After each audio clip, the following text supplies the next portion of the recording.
Reserve Chair Jerome Powell's full comments from the virtual Jackson Hole Economic Symposium. Let's take a look at the market reaction, and a clean one here. Stocks like it. We've got the S&P 500 trading at a record high above 4,500. NASDAQ back above 15,000. The Dow 35,440 at this hour. Ultimately, a dovish read, it appears, from risk markets here on the Fed Chair's commentary. Let's bring in our panel once again. We heard from Brian Cheung, our Fed reporter, who had the speech ahead of time. So, Brian Sazi, let's go to you. We'll start with you and Julie on your views on this. Three of us going through it for the first time. Sazi, what stood out to you in Powell's commentary? No, you really hit the nail on the head, Miles. Bullish reaction here by the market, as it should be. What really stood out to me is some comments that the chairman made towards the end of his speech there regarding that the tapering of bond purchases doesn't mean that they will be embarking on an interest rate hiking cycle anytime soon. I think that was a very interesting mention by him, and really to suggest that I think just telling the market, listen, we might be done by tapering maybe the middle of next year, towards the summer, whenever that might be, but that doesn't mean we're going to follow that up immediately with rate hikes. I think that was very important, Julie.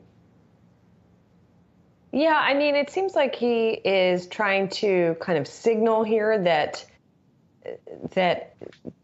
we'll tell you when we're actually going to be doing rate increases of some sort. In other words, don't take this to mean just because we're tapering that we then are going to be raising rates. He said that this is not intended to carry a direct signal regarding the timing of interest rate liftoff. Perhaps that's reassuring to the markets. It's unclear to me if that's something that people are keying in on here, that it's not an if-then proposition, Miles. I don't know.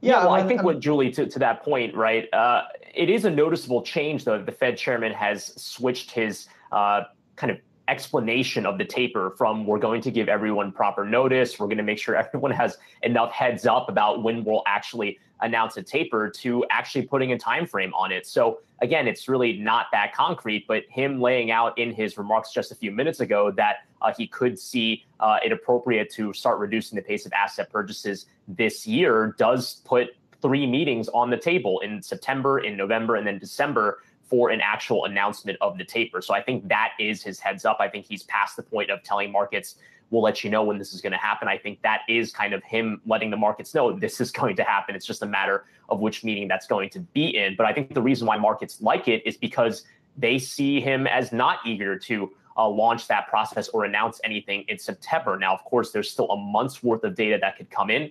He was saying that on the inflation side, he seems that it looks like it's already made substantial further progress, but said there's only been clear progress on the employment side of things. But you have to keep in mind, we're going to get one more round of data on the employment situation next Friday, covering the month of August. So if that comes in hot, maybe that does put it on the table. But again, you have to balance that against the crux of the beginning part of his speech, where he said, look, if you tighten policy too quickly, that could be particularly harmful. Very interesting to see the Fed chairman use that kind of language with regards to that. Now, of course, tapering is not necessarily tightening, but if it is indeed the first step towards tightening, that does indeed point to the Fed chairman's reluctancy to want to pull back too quickly.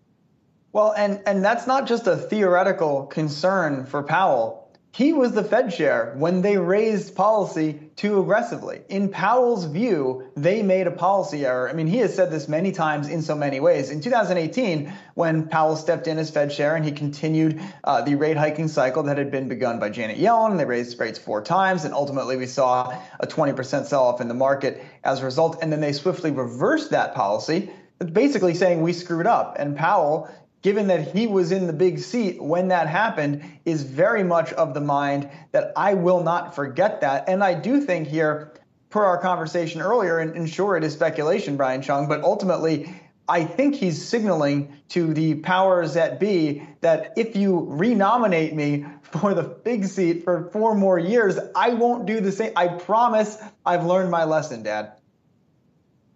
Yeah, certainly. And we'll see if that does weigh, if the White House does announce something in the coming weeks or months. But although he's not directly saying anything in that speech, that certainly could be one way of reading the subtext there.